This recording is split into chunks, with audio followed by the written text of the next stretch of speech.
Ngayon kasama na natin ang mga bumida sa White Chicks. Yes. Faith De Silva, Zeus Collins syempre with Coach Dune. Pakalupit.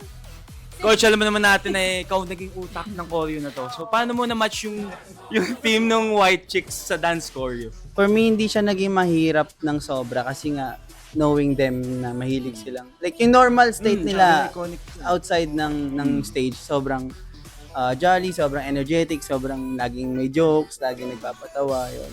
Kaya White Chicks yung napili mo talaga, Coach? Oh, kasi for me, Classic comedy. oo, wala na akong maisip na ibang comedy movie na mas babagay talaga dun sa itsura nila.